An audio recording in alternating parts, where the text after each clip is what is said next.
तो दोस्तों आज हम बात करने जा रहे हैं ब्लड हुड्स नाम के इस सीरीज के सेक्शन 2 के बारे में, जो कि हमें बहुत जल्द देखने को मिलने वाला है।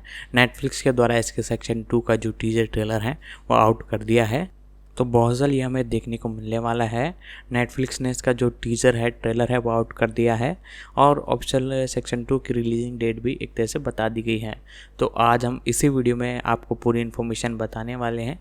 तो आप हमारे इस चैनल पर नए हो तो चैनल को सब्सक्राइब कर दें, आगे मैं इसकी और इन्फॉर्मेशन आपको बताता हूँ। ब्लड हाउंड्स कोरियाई संयंग के दिल किम जू ह्वान द्वारा निर्देशित और वू डो ह्वान, ली सांगी, पार्क सुंग वुंग और हू जून हो अभिनीत एक दक्षिण कोरियाई एक्शन ड्रामा टेलीविजन श्रृंखला है। जियोंग चान द्वारा लिखित इसी नाम के नेवर वेबटून पर आधारित ये श्रृंखला एक युवा मुक्केबाज की कहानी बताती है जो एक बदमाश और एक साहूकार के साथ मिलकर एक सूदखोर संगठन से लड़ता है। पहला सीजन 9 जून 2023 को नेटफ्लिक्स पर रिलीज हुआ था। दूसरे सीजन का निर्माण कार्य चल रहा है और इसे 3 अप्रैल 2026 को रिलीज किया जाना है। कथानक सीजन 1। किम जियोन वू एक होनहार युवा मुक्केबाज अपनी अकेली मां को बेहतर जीवन देने का सपना देखता है। हालांकि उसकी मां किम म्योंग गिल के नेतृत्व वाले एक निर्दयी सूदखोर संगठन स्माइल कैपिटल के चंगुल में फंस जाती है। अपनी मां को उनके चंगुल से बचाने के लिए बेताब जियोन वू अनिच्छा से चोई ताएहो से मदद लेता है, जो एक दयालु साहूकार है और जिसका अपना भी एक जटिल अतीत है। जियोन वू की मुलाकात हांग वूजिन से होती है, जो एक पूर्व नौसैनिक और एक परेशान अपराधी है जिसे मुक्केबाजी में सुकून मिलता है। उनकी पृष्ठभूमि बहुत अलग होने के बावजूद न्याय की साझा इच्छा और अपने प्रियजनों की रक्षा करने की जरूरत से प्रेरित होकर वे एक अटूट और मजबूत बंधन बनाते हैं। ताएहो के साथ मिलकर जियोन वू और वूजिन स्माइल कैपिटल को खत्म करने के एक खतरनाक मिशन पर निकल पड़ते हैं। वे कर्ज वसूली की अंधेरी दुनिया में उतरते हैं, निर्दयी गुंडों का सामना करते हैं और अपने चुने हुए रास्ते के नैतिक दुविधाओं से जूझते हैं। म्योंग गिल और उसके शक्तिशाली संगठन का सामना करते हुए जियोन वू और वूजिन अपने आंतरिक संघर्षों से जूझते हैं। वे अपने अतीत का सामना करते हैं, दुनिया की कठोर वास्तविकताओं से रूबरू होते हैं और अंततः दोस्ती, वफादारी और स्वतंत्रता की कीमत का सही अर्थ समझते हैं। सीजन 2 सूदखोरों को सबक सिखाने के बाद जियोन वू और वूजिन एक और लड़ाई के लिए तैयार हो जाते हैं, जब एक अवैध मुक्केबाजी लीग चलाने वाला एक वैश्विक गिरोह उन्हें निशाना बनाता है और उनके प्रियजनों को खतरे में डाल देता है। कलाकार और पात्र मुख्य वू डो ह्वान किम गियोन वू के रूप में एक ईमानदार और विचारशील मुक्केबाज बनने की क्षमता रखने वाला और पूर्व मरीन, ली सांगी हांग वूजिन के रूप में जियोन वू का युद्ध साथी और एक पूर्व मरीन, पार्क सुंग वुंग ने किम म्योंग गिल की भूमिका निभाई। सीजन 1 स्माइल कैपिटल के सीईओ और एक कुख्यात अवैध सूदखोर जो कानून से ऊपर राज करता है। हू जून हो चोई ताएहो के रूप में सीजन 1 पूर्व में निजी ऋण उद्योग के एक दिग्गज रहे। वे वर्तमान में उन लोगों को बिना ब्याज के ऋण प्रदान करते हैं जिनके पास चिकित्सा उपचार के लिए पैसे नहीं हैं। रेन ने बेक जियोंग की भूमिका निभाई। सीजन 2 एक खतरनाक मुक्केबाज जो पैसे और सत्ता के लिए लड़ता है, बाकी सब चीजों से ऊपर। सहायक चोई सीवॉन हांगमिन बियोम के रूप में आइल कॉरपोरेशन का तीसरी पीढ़ी का समूह और कॉन्ग योंग का छोटा चचेरा भाई। यून यू सन यून सो येओन के रूप में गियोन वू की मां। पार्क हून ने मून क्वांगमू की भूमिका निभाई, एक निजी सूदखोर जो पहले ताएहो के अधीन काम करता था और एक पूर्व मरीन। चोई यंग जून ने मिन कॉन्ग योंग की भूमिका निभाई, राष्ट्रीय जांच मुख्यालय के गंभीर अपराध जांच प्रभाग के प्रमुख और मिन बियोम के बड़े चचेरे भाई। पार्क येनी कॉन्ग ताए यंग के रूप में साइबर अपराध जांच विभाग के प्रमुख। ताए वॉन सेओक ने कॉन्ग इन बियोम की भूमिका निभाई, म्योंग गिल का वो साथी जिससे उसकी मुलाकात जेल में हुई थी। सीजन 1 किम से रोनचा ह्यूंजू के रूप में ताएहो की उत्तराधिकारी और दत्तक पोती। हुआंग यांग जंग के रूप में ली हे योंग ताएहो का दाहिना हाथ जो एक जापानी रेस्तरां चलाता है। मिन क्युंग जिन ओह इन मूक के रूप में ताएहो का ड्राइवर जो मूल रूप से ताएहो की इमारत का सुरक्षा गार्ड था। चेओनडोंग बिन चेओनडोंग वू के रूप में हासू हो इम जांग डो के रूप में स्माइल कैपिटल के रणनीति प्रबंधन निदेशक जिनके पुलिस से संबंध हैं। जो वान गी किम जून मिन के रूप में स्माइल कैपिटल के एक सेल्स मैनेजर, बे जेगी यांग जे म्योंग के रूप में म्योंग गिल का एक गुर्गा जो कर्ज लेने के लिए पहचान पत्र चुराने के उद्देश्य से बेघर होने का नाटक करता है, हांग जून यंग कैप्टन जंग के रूप में स्माइल कैपिटल के एक सेवा प्रतिनिधि और एक पूर्व लड़ाकू, पार्क मिन जंग मैडम इम के रूप में एक व्यापारिक साझेदार और म्योंग गिल की प्रेमिका, जियोंग दा यूं ओह दा मिन के रूप में इन मूक की पोती और एक तीरंदाज। सीजन 2 वांग चान सुंग ली सी इयॉन विशेष उपस्थिति। सीजन 1 ली जूंग ओक एक शराबी के रूप में, रियू सू यंग ली डू यंग के रूप में ताए हो का बायां हाथ जो उसके प्रति वफादार है, लिम हुआ यंग ने मिनजी की भूमिका निभाई, डू यंग की पत्नी, किम मिन जाए किम जे मिन के रूप में गंभीर अपराध जांच प्रभाग इकाई 1 का एक भ्रष्ट अधिकारी और कॉन्ग योंग का एक कनिष्ठ। सीजन 2 किम जिन यंग पार्क सीओ जून उत्पादन। सीजन 1 अभिनेत्री किम साय रोन ने चा ह्यून जू की भूमिका निभाई। 2 जून 2022 को नेटफ्लिक्स कोरिया ने घोषणा की कि शराब पीकर गाड़ी चलाने की घटना के बाद किम को श्रृंखला से हटा दिया जाएगा। सीजन 2 16 जनवरी 2024 को नेटफ्लिक्स कोरिया ने वू डो हुआन और ली सांग यी के साथ श्रृंखला के दूसरे सीजन के निर्माण की पुष्टि की, जिसमें वे अपनी अपनी भूमिकाएं निभा रहे हैं। इसके अलावा रेन ने खलनायक की भूमिका निभाने के लिए कलाकारों में शामिल हुए, जो उनके 20 साल के अभिनय करियर में पहली बार है। स्वागत रॉटन टोमेटोज पर। पहले सीजन के लिए 9 आलोचकों की समीक्षाओं में से 89% सकारात्मक हैं। वू डो वान जन्म 12 जुलाई 1992 एक दक्षिण कोरियाई अभिनेता हैं। वे television drama Save Me 2017, Mad Dog 2017, Tempted 2018, My Country The New Age 2019, The King Eternal Monarch 2020, Blood Hounds 2023 और मिस्टर प्लैंकटन 2024 में अपनी भूमिकाओं के लिए जाने जाते हैं। उन्होंने फिल्म द डिवाइन फ्यूरी 2019 में भी अभिनय किया है। प्रारंभिक जीवन और शिक्षा। वू का जन्म 12 जुलाई 1992 को अन्यांग ग्योंगी प्रांत में हुआ था। उन्होंने डंकुक विश्वविद्यालय से प्रदर्शन और फिल्म में स्नातक की उपाधि प्राप्त की। निजी जीवन। सैन्य सेवा। वू ने 6 जुलाई 2020 को अपनी अनिवार्य सैन्य सेवा शुरू की। भर्ती प्रशिक्षण पाठ्यक्रम में कंपनी कमांडर इंटर्न के रूप में 6 सप्ताह के प्रशिक्षण में भाग लेकर उन्होंने 21वें परिवहन विभाग प्रशिक्षण में एक छात्र नेता के रूप में स्नातक किया। वू को 5 जनवरी 2022 को सैन्य सेवा से छुट्टी दे दी गई और कोरिया गणराज्य के रक्षा मंत्रालय के नियमों के अनुसार अपनी अंतिम छुट्टी के बाद यूनिट में वापस नहीं लौटे। फिल्मोग्राफी पतली परत। वर्ष शीर्षक भूमिका नोट संदर्भ 2016 ऑपरेशन क्रोमाइट। री क्यूंग शिक का अधीनस्थ छोटा सा हिस्सा। मालिक बेसबॉल टोपी पहने हुए आदमी। 2019 दिव्य क्रोध जी शिन The Divine Move two The Wrathful अविवाहित। 2023 मेरा दिल पिल्ला पहले साक्षात्कारकर्ता का पति कैमिया। TBA उष्णकटिबंधीय रात्रि ताए गैंग।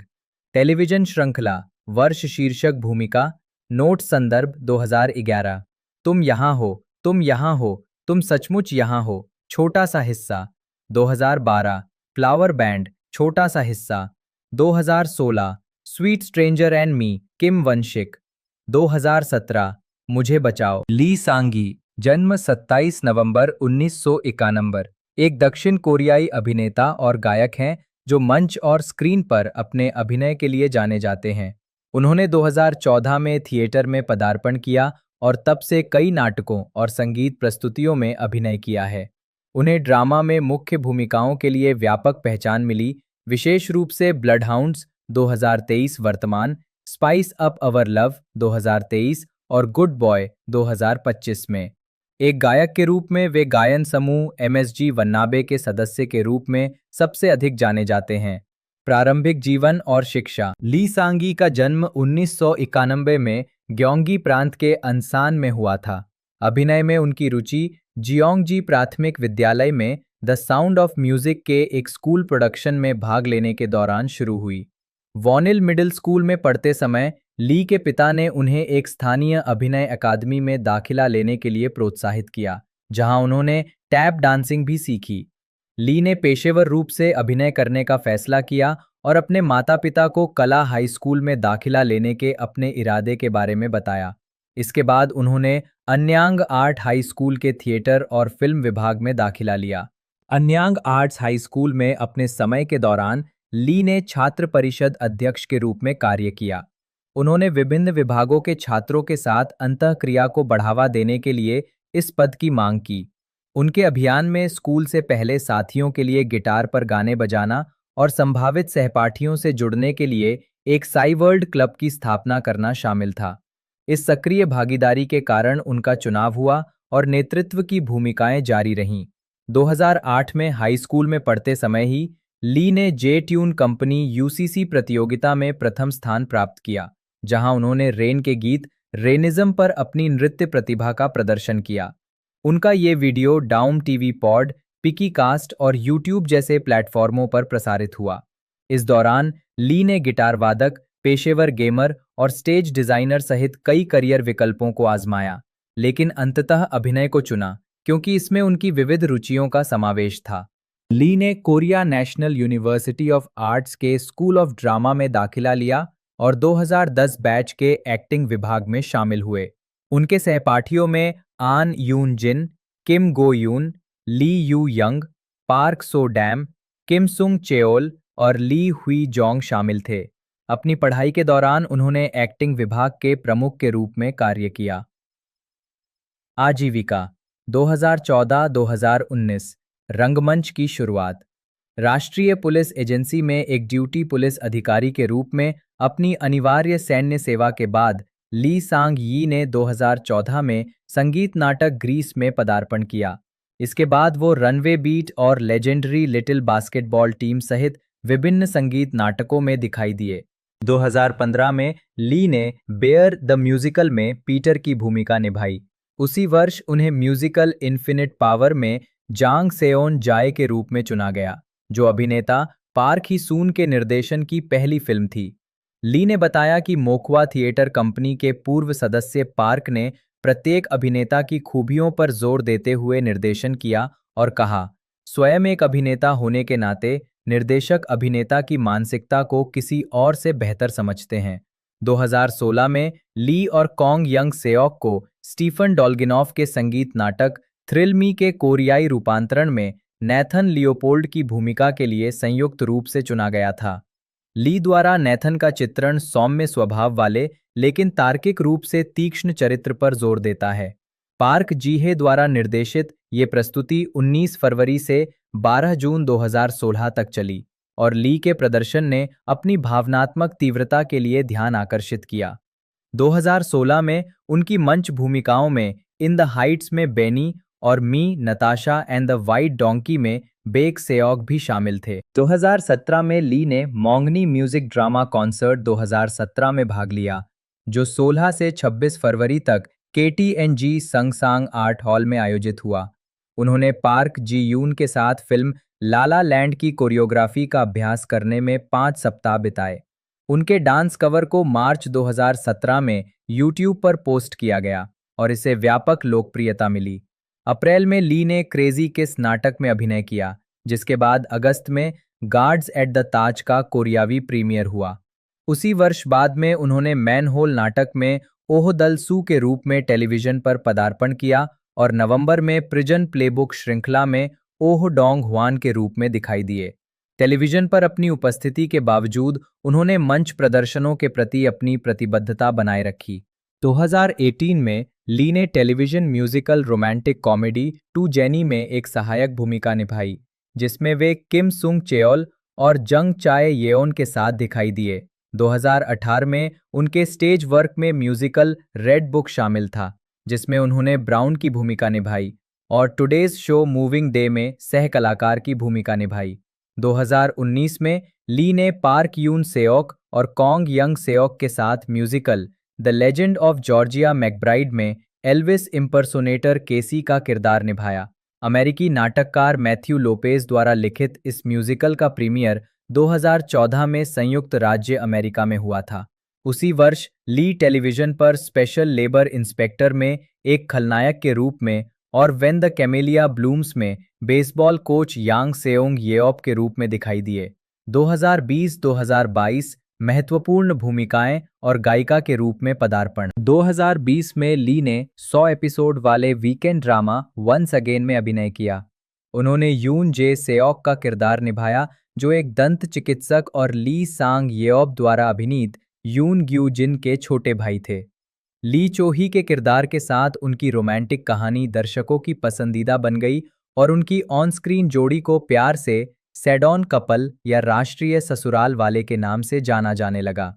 इस प्रदर्शन के लिए उन्हें 2020 केबीएस ड्रामा अवार्ड्स में सर्वश्रेष्ठ जोड़ी का पुरस्कार मिला, जहां ली को सर्वश्रेष्ठ नवोदित अभिनेता का पुरस्कार भी मिला। ड्रामा की सफलता ने उनकी लोकप्रियता को काफी बढ़ाया। फरवरी 2022 में लव एंड मर्डर नामक एक नाट्य प्रस्तुति में ली। संगीत। रंगमंच से 2 साल के अंतराल के बाद ली फरवरी 2022 में a gentleman guide to love and murder में अभिनय करने के लिए लौटे।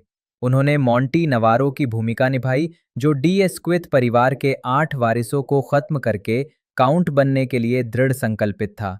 ली के अभिनय, जिसमें हास्य तत्वों का दमदार मिश्रण था, को दर्शकों ने खूब सराहा, जिन्होंने उनकी नर्ड ब्यूटी और सशक्त प्रदर्शन की प्रशंसा की। ली ने 2021 में व्यस्त कार्यक्रम बनाए रखा। मई में उन्होंने KBS 2 drama youth of May में ली सू चान की भूमिका निभाई, जो 1980 के दशक के ग्वांगजू में पारिवारिक जिम्मेदारियों और व्यवसाय को संभालने वाले एक दृढ़ निश्चयी व्यक्ति थे। उनके प्रामाणिक चित्रण, जिसमें चुनौतियों के बीच प्रेम, परिवार और महत्वाकांक्षा जैसे विषयों को दर्शाया गया था, की समीक्षकों द्वारा खूब प्रशंसा की गई। मई 2021 में ही Lee variety show Hang Out with Yoo में दिखाई दिए और एमएसजी वन्नाबे की उप इकाई जेएसडीके के सदस्य के रूप में पदार्पण किया। जून 2021 में उन्हें टीवीएन ड्रामा होम टाउन चा चा चा के लिए चुना गया, जिसमें उन्होंने जी सुंग ह्यून का किरदार निभाया, जो एक मेहनती और आशावादी स्वभाव वाला वैरायटी शो निर्देशक था। इस ड्रामा के लिए ली ने हरीम के गीत लव इज फॉरगॉटन का कवर गाया और 17 अक्टूबर 2021 को रिलीज हुए अपने एकल गीत I hope you are happy के साथ मूल साउंड ट्रैक में योगदान दिया। 24 नवंबर 2021 को होम टाउन चा चा चा की लोकप्रियता का लाभ उठाते हुए ली ने जी सुंग ह्यून के रूप में अपनी भूमिका दोहराई और गोंगजिन वीआर टूर के लिए एक वर्चुअल गाइड बन गए। स्टूडियो ड्रैगन, कोरिया पर्यटन संगठन और एलजी यू प्लस के बीच इस पहल ने एलजी यू प्लस के XR platform U plus dive का उपयोग करते हुए वर्चुअल रियलिटी कंटेंट बनाया, जिसका उद्देश्य ड्रामा कंटेंट के माध्यम से दक्षिण कोरियाई पर्यटन स्थलों को बढ़ावा देना था। नवंबर 2021 में ली ने एक बार फिर संगीतमय नाटक A Gentleman's Guide to love and murder में मॉन्टी नवारो की भूमिका निभाई। साथ ही उन्होंने Netflix original series Blood Hounds में अपनी उपस्थिति की पुष्टि की, जिसमें 3 युवा निजी ऋण की दुनिया में प्रवेश करते हैं और एक दुर्जय शक्ति का सामना करते हैं। ली ने जून ह्यून मू और किम से जेओंग के साथ 2021 एमबीसी एंटरटेनमेंट अवार्ड्स के लिए एमसी के रूप में कार्य करके 2021 का समापन किया। 2023 वर्तमान प्रमुख भूमिकाएं। ली शेक्सपियर इन लव नाटक की प्रेस कॉन्फ्रेंस में। 2023 में ली ने किम डोंग येओन के नाटक शेक्सपियर इन लव में भाग लिया, जो 1998 की इसी नाम की फिल्म से रूपांतरित है। उन्होंने विलियम शेक्सपियर की भूमिका जंग मून सुंग और किम सुंग चेओल के साथ एक तिहरे कलाकारों के समूह में साझा की। नाटक को अनुकूल समीक्षाएं मिली और ली के प्रदर्शन की आलोचकों और दर्शकों ने प्रशंसा की। 2024 में ली ने romantic comedy no gain no love में सीईओ बोक ग्यू हेयॉन के रूप में छोटे पर्दे पर वापसी की। ये चायबोल व्यवसायी एक रोमांस उपन्यासकार, जिसका किरदार हान जी ह्योन ने निभाया है, के बारे में नकारात्मक टिप्पणियां करता है, लेकिन बाद में उससे प्यार कर बैठता है। ये जोड़ी इतनी हिट हुई कि निर्माताओं ने स्पाइस अप आर लव 2023 नामक 2 एपिसोड का स्पिन ऑफ जोड़ा, जिसमें ली और हान एक रोमांस उपन्यास में फंसे जोड़े के रूप में नजर आते हैं। इसके बाद उन्होंने जेटीबीसी की एक्शन कॉमेडी गुड बॉय 2025 में एक पूर्व रजत पदक विजेता फेंसिंग खिलाड़ी की भूमिका निभाई, जिसमें उनके साथ पार्क बो गम भी थे, और जिसका निर्देशन शिम नाएऑन ने किया था।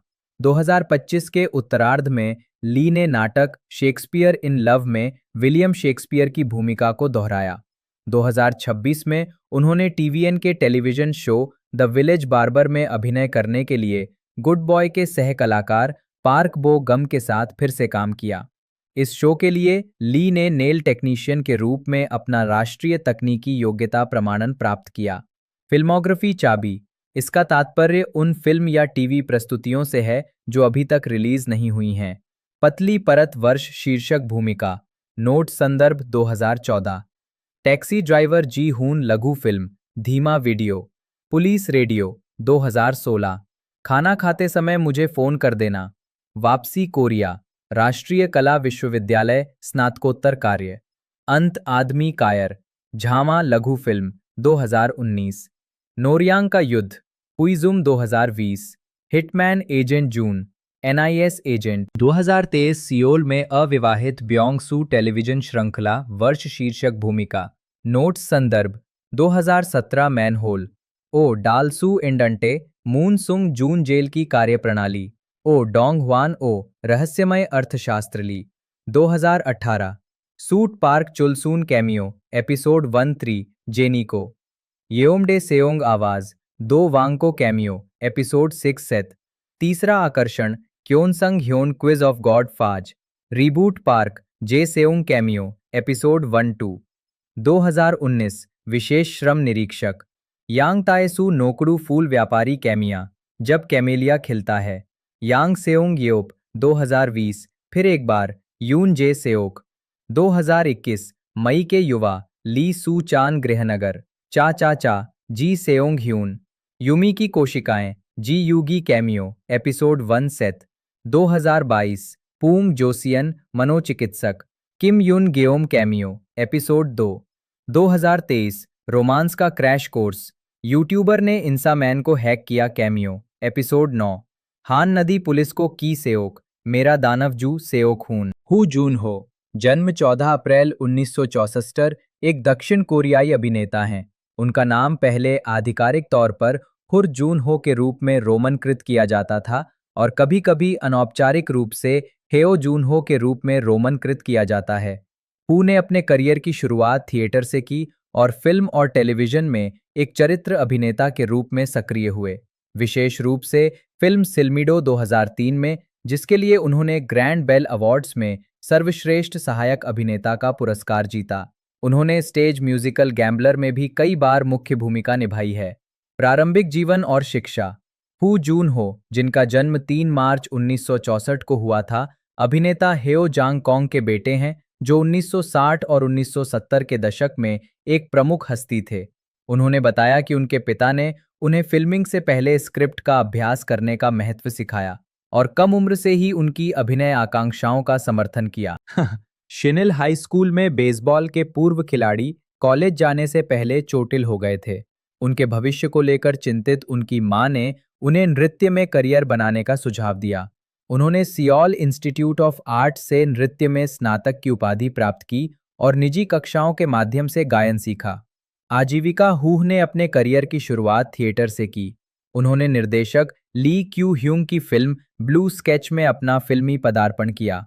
हेओ जून हो को 2003 में आई उनकी फिल्म सिल्मिडो के बाद प्रसिद्धि मिली, जो 10 मिलियन दर्शकों तक पहुंचने वाली पहली कोरियाई फिल्म थी, जिसके लिए उन्होंने ग्रैंड बेल अवार्ड्स में सर्वश्रेष्ठ सहायक अभिनेता का पुरस्कार जीता।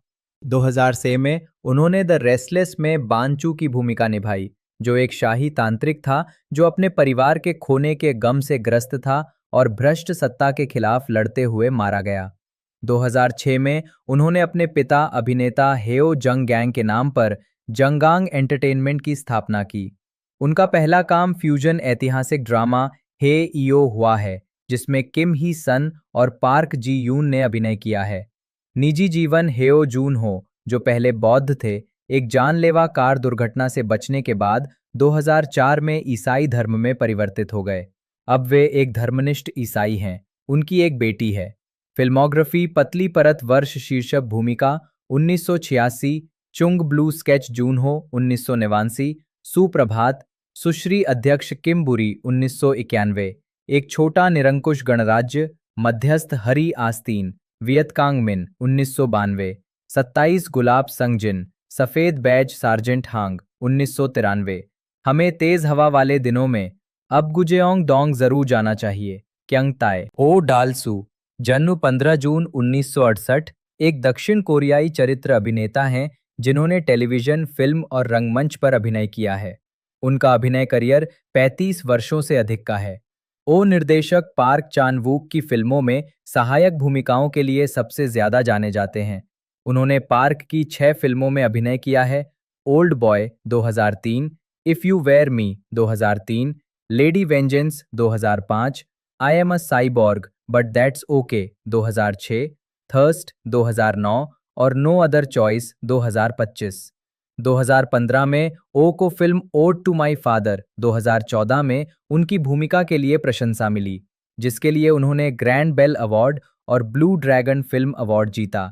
आजीविका: ओ ने बुसान में थिएटर में अपने अभिनय करियर की शुरुआत की और 2001 से वो थिएटर कंपनी सिंगिरू मनहवाग्योंग, मिराज और कैलिडोस्कोप के प्रमुख रहे हैं। मंच पर उनके समृद्ध अनुभव ओगू जैसे स्थानीय प्रस्तुतियों में ने बाद में ओ को बड़े पर्दे पर एक मांग वाले चरित्र अभिनेता बना दिया। ओ ने कई सफल फिल्मों में अभिनय किया है, जिनमें ओल्ड बॉय 2003 में संगठित अपराध द्वारा वित्त पोषित निजी जेल के मालिक, मापाडो 2005 में एक पूर्व गिरोह प्रमुख, अ बिटर स्वीट लाइफ 2005 में एक हथियार तस्कर, फॉक्सी फेस्टिवल 2010 में एक ट्रांसवेस्टाइट, द थीव्स 2012 में एक चीनी कोरियाई ठग और मिरेकल इन सेल नंबर 7 में एक सहानुभूतिपूर्ण कैदी जैसी भूमिकाएं शामिल हैं। उन्होंने द होस्ट 2006 में राक्षस की आवाज को डब भी किया। मार्च 2018 में यौन उत्पीड़न के आरोपों के कारण ओ को along with the gods the two worlds से हटा दिया गया था। 2018 में उन्होंने माई मिस्टर 2018 की कास्ट से नाम वापस ले लिया और अभिनय से 2 साल का ब्रेक लिया। 2024 में ओ ने स्क्विड गेम 2021 के दूसरे और तीसरे सीजन में नाव के कप्तान पार्क योंग गिल की भूमिका निभाई। कानूनी मुद्दों 1987 में ओ को जून लोकतांत्रिक संघर्ष में विरोध प्रदर्शन करने के लिए गिरफ्तार किया गया और 3 दिनों तक हिरासत में रखा गया। 22 फरवरी 2018 को ओ पर यौन उत्पीड़न का आरोप लगाया गया। उन्होंने शुरू में इस आरोप से इनकार किया। 26 फरवरी को ओ के खिलाफ और आरोप जेटीबीसी न्यूज़रूम पर प्रसारित किए गए एक महिला के साक्षात्कार के दौरान, जिसने ओ पर यौन उत्पीड़न और यौन हमले का आरोप लगाया था। अगले दिन अभिनेत्री जी यंग जेटीबीसी के न्यूज़रूम में सामने आई और कहा कि 2003 में ओ ने उनका भी यौन उत्पीड़न किया था। 28 फरवरी को उन्होंने पीड़ितों से माफी मांगी। अगस्त 2019 में ओ को यौन हमले के आरोपों से बरी कर दिया गया। चयनित फिल्मोग्राफी: पतली परत वर्ष, शीर्षक भूमिका notes 2002, bet on my disco ठीक है 2003, किशोरावस्था लघु फिल्म अगर तुम मैं होता, पुलिस अधिकारी, खंड कभी न खत्म होने वाली शांति और प्रेम, बूढ़ा लड़का, पार्क चियोल वूंग 2004, ईल मछली पकड़ने का रहस्य, चोई दल बोंग लघु फिल्म, आखिरी भेड़िया, सोने का दांत, राष्ट्रपति का नाई श्री आन, स्त्री ही पुरुष का भविष्य है, चावल के केक वाला आदमी 2005, अंधे लोग सपने कैसे देखते हैं लघु फिल्म, मापाडो मालिक, रोती मुट्ठी योंग दाए एक सुखद और दुखद जीवन, म्युंगू लेडी वेंजेंस के लिए सहानुभूति श्री चांग 2006, निषिद्ध खोज हुआंगा एक रक्तमयी आर्या, ओ गेउन मेजबान राक्षस, प्यार और नफरत के बीच हकी 3 लोग ना संगचून, उहम जी वॉन, जन्म 25 दिसंबर 1977, एक दक्षिण कोरियाई अभिनेत्री हैं। वो फिल्मों tale of cinema 2005, hope 2013, the silenced 2015, missing 2016 और television drama birth care centre 2020 और लिटिल वुमेन 2022 में अपनी मुख्य भूमिकाओं के लिए जानी जाती हैं।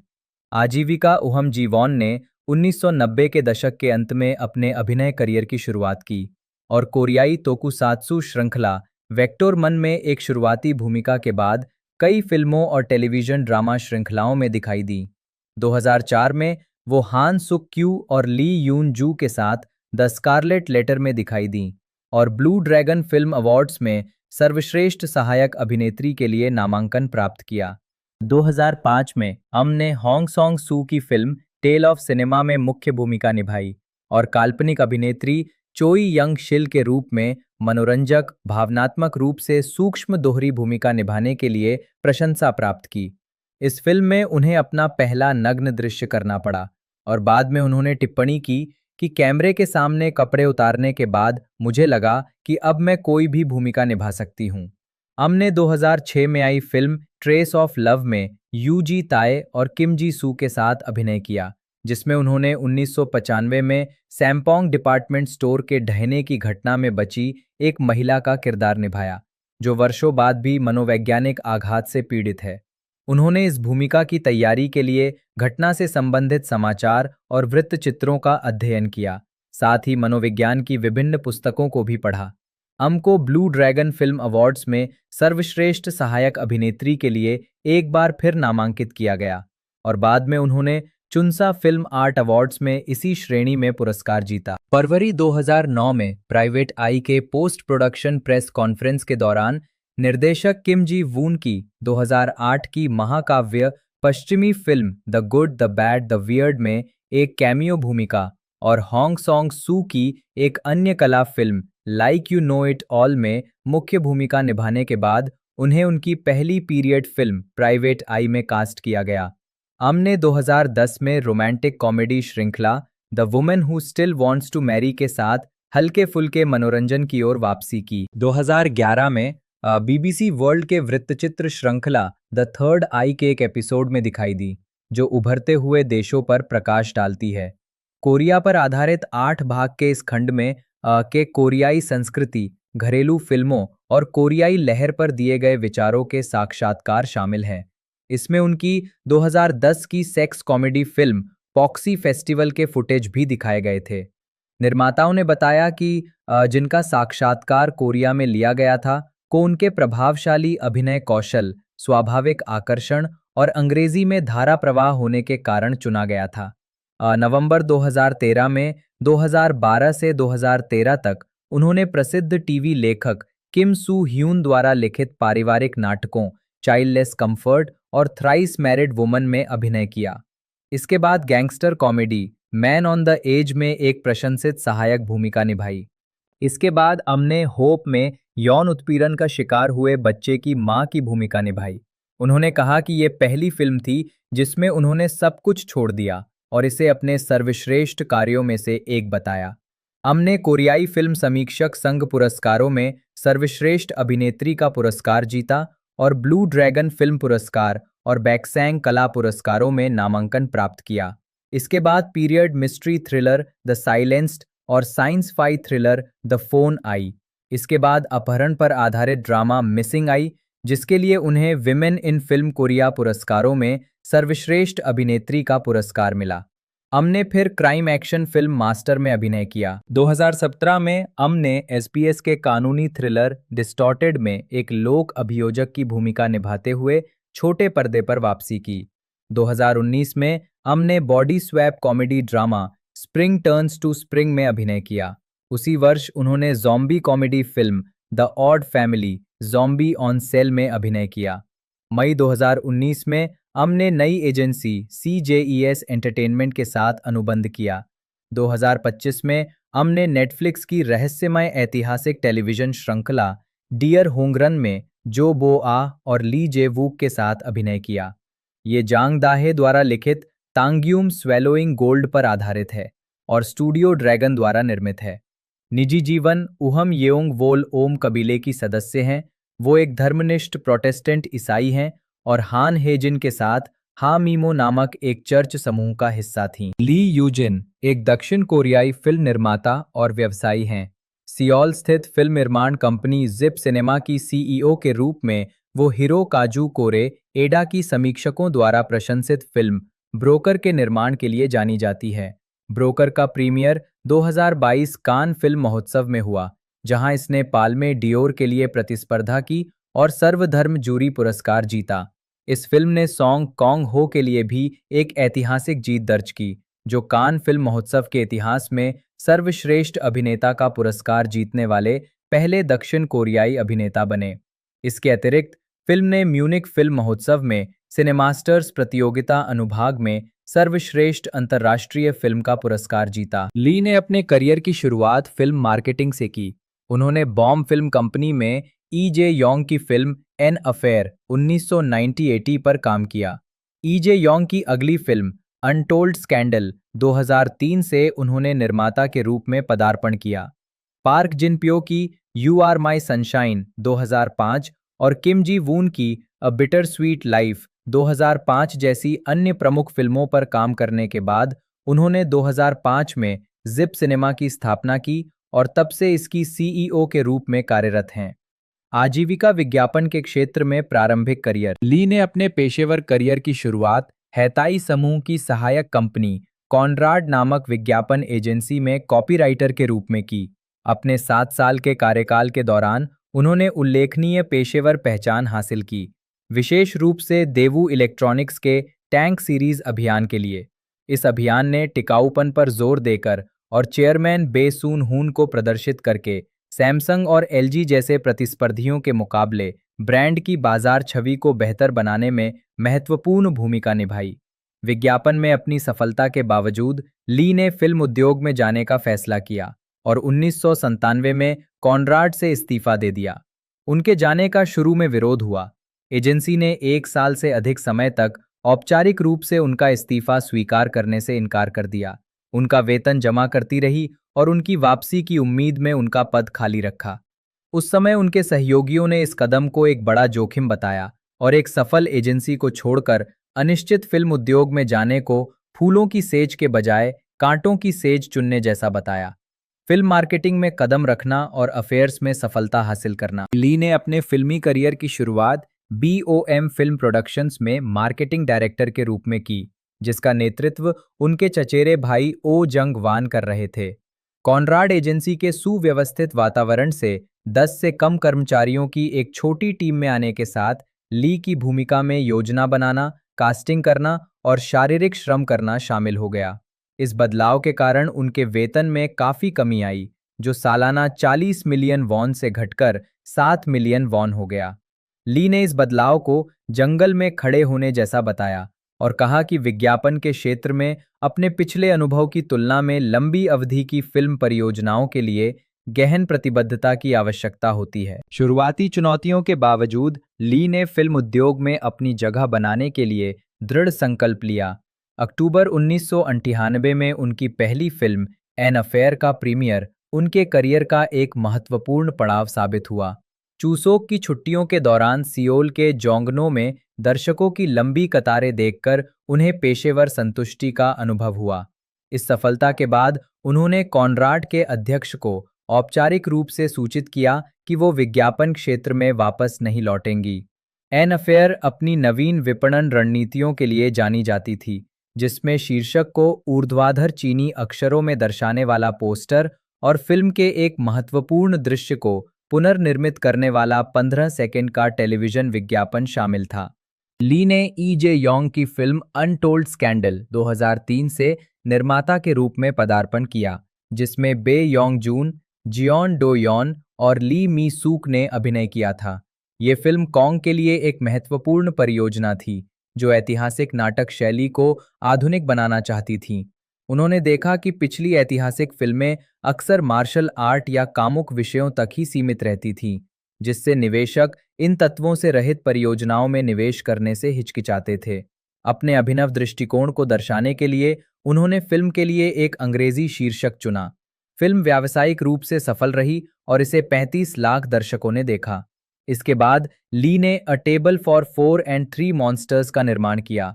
फिर उन्होंने किम जी वून की अ बिटर स्वीट लाइफ का निर्माण किया।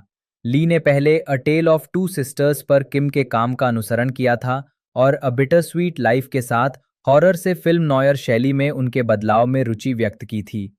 जिप सिनेमा की स्थापना और प्रारंभिक कार्य। पार्क जिन प्यो की film you are my sunshine 2005 और किम जी वून की film a bitter sweet life 2005 जैसी प्रमुख फिल्मों में योगदान देने के बाद ली यूजिन ने दिसंबर 2005 में जिप सिनेमा की स्थापना की और तब से इसकी सीईओ हैं। अभिनेता बे योंग जून के सुझाव, जिनसे उनकी मुलाकात अनटोल्ड स्कैंडल के निर्माण के दौरान हुई थी, ने कंपनी की स्थापना के उनके निर्णय को प्रभावित किया, जिसका लक्ष्य अधिक पहल के साथ अपनी खुद की कुछ रचना करना था। 2006 में जिप सिनेमा ने अपनी पहली फिल्म पार्क जिन-प्यो की voice of a murderer release की, जिसमें सुल क्यूंग-गू ने अभिनय किया था, जिसने 3 मिलियन टिकटों की बिक्री हासिल की। अगले वर्ष ली ने हुर जिन हो की फिल्म हैप्पीनेस का निर्माण किया।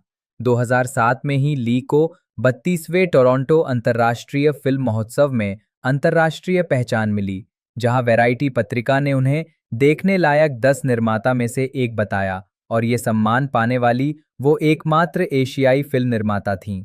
पत्रिका ने 7 सितंबर को एक विशेष पार्टी का आयोजन करके इस उपलब्धि का जश्न मनाया, जिसमें दुनिया भर के 300 प्रमुख फिल्म निर्माता शामिल हुए। जिप सिनेमा का तीसरा प्रोजेक्ट सू फिल्म के साथ मिलकर फूमी योशिनागा के मंगा एंटीक बेकरी का रूपांतरण था। मिन क्यू डोंग ने फिल्म का निर्देशन किया, जिसमें जू जी हून, किम जे वूक, यू आह इन और चोई जी हो ने अभिनय किया। एंटीक को 59वें बर्लिन अंतर्राष्ट्रीय फिल्म महोत्सव में प्रदर्शित होने के लिए चुना गया था। हालांकि फिल्म 11 फरवरी 2013 को यूके में एंटीक बेकरी के नाम से डीवीडी पर रिलीज हुई थी। दक्षिण कोरिया और अंतर्राष्ट्रीय फिल्म समारोहों में इसका आधिकारिक अंग्रेजी शीर्षक केवल एंटीक था। 2009 में ली ने 2 फिल्में रिलीज की। उन्होंने पार्क जिन प्यो के साथ क्लोजर टू हेवन में फिर से काम किया, जो हा जी वॉन और किम म्यूंग मिन अभिनीत एक रोमांटिक ड्रामा था। ये फिल्म 24 सितंबर 2009 को रिलीज होने के बाद 3 सप्ताह तक दक्षिण कोरियाई बॉक्स ऑफिस पर शीर्ष पर रही। क्लोजर टू हेवन 2006 की मॉन्डी थर्सडे के बाद 2 मिलियन से अधिक टिकट बेचने वाला पहला मेलोड्रामा था और अंततः 2,153,068 दर्शकों के साथ वर्ष की 10वीं सबसे अधिक कमाई करने वाली फिल्म बन गई। एक अग्रणी निर्माता के रूप में स्थापित प्रतिष्ठा। 2009 की दूसरी फिल्म में ली ने एक नए निर्देशक चोई डोंग-हून के साथ काम किया, जिसका नाम था जॉन वूची द ताओइस्ट विजार्ड, जिसे वूची द डेमन स्लेयर के नाम से भी जाना जाता है।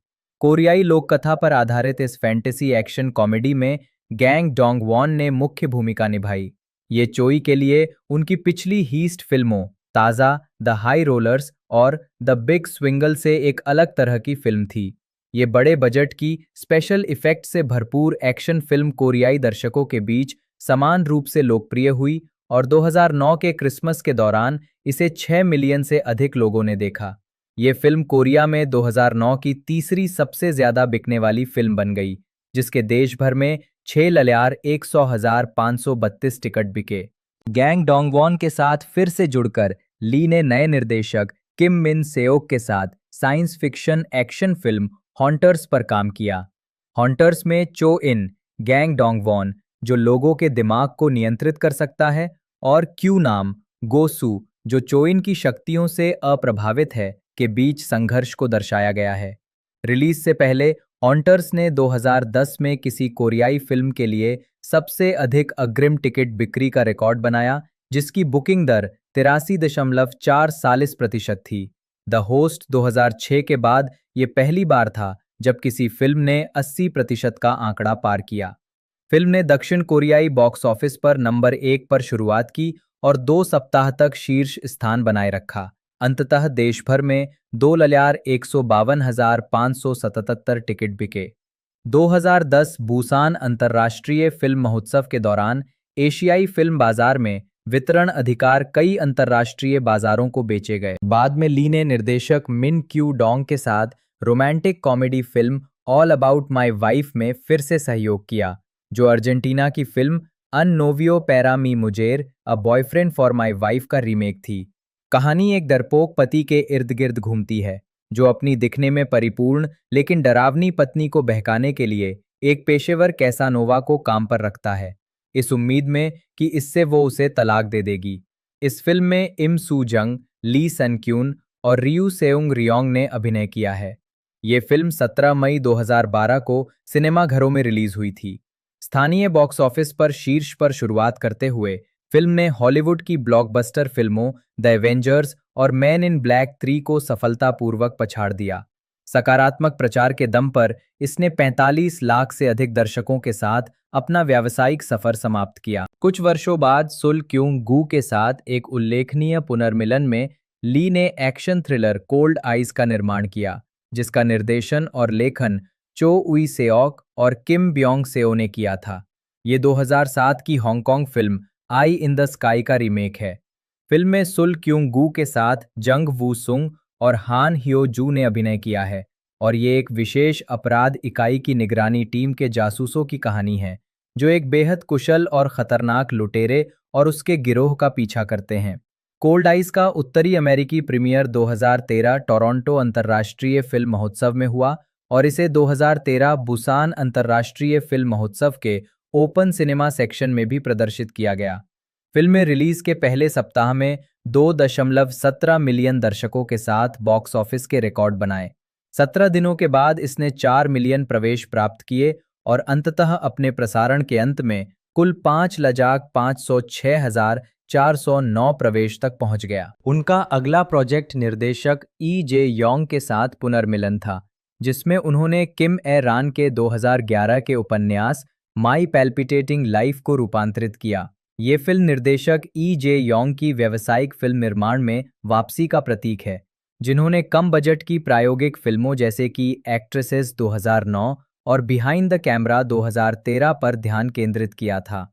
साउथ चाइना मॉर्निंग पोस्ट के साथ 2014 के एक साक्षात्कार में अभिनेत्रियों सोंग हे क्यो और गैंग डोंग वॉन ने माई ब्रिलियंट लाइफ में काम करने के अपने निर्णय के बारे में बात की। उन्होंने कहा कि पटकथा अधिक संयमित थी, लेकिन फिर भी परिवार और हानि के विषयों पर विचारोत्तेजक थी। माई ब्रिलियंट लाइफ ने 2015 में 17वें उडाइन सुदूर पूर्व फिल्म महोत्सव में तीसरा स्थान दर्शक पुरस्कार जीता। ये फिल्म 3 सितंबर 2014 को कोरिया में सीजे एंटरटेनमेंट के तहत रिलीज हुई थी। इसने 2014 में बीजिंग कल्चर मीडिया के साथ एक रिलीज अनुबंध भी हासिल किया। हालांकि स्पैकमैन, वो निवेश समूह जिसके तहत जिप सिनेमा संचालित होता है, ने ये स्पष्ट करने से इनकार कर दिया कि चीनी वितरण को आयात या राजस्व साझाकरण कोटा रिलीज के रूप में माना जाएगा या नहीं।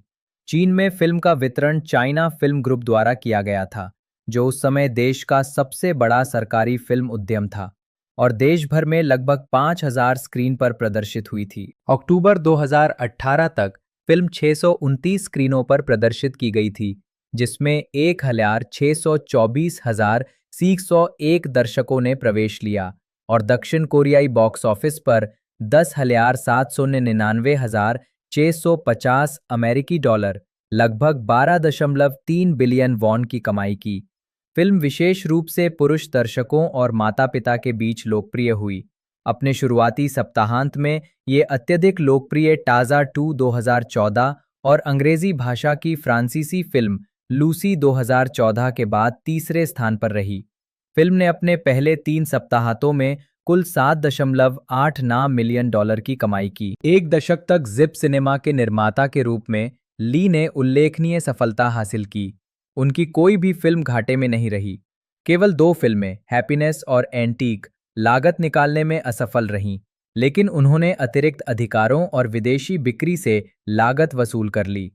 लगातार सफल फिल्मों के निर्माण के माध्यम से ली ने खुद को चुंगमुरो की अग्रणी महिला निर्माताओं में से एक के रूप में स्थापित किया है। शिम जे म्योंग जैसी समकक्षों के साथ, जो म्यूंग फिल्म्स की सीईओ हैं और आर्किटेक्चर 101 के लिए जानी जाती हैं। ये दूसरी पीढ़ी की महिला निर्माताओं के लिए एक उल्लेखनीय युग है, जिसमें ली और उनकी समकालीनों ने उद्योग में महत्वपूर्ण प्रगति की है।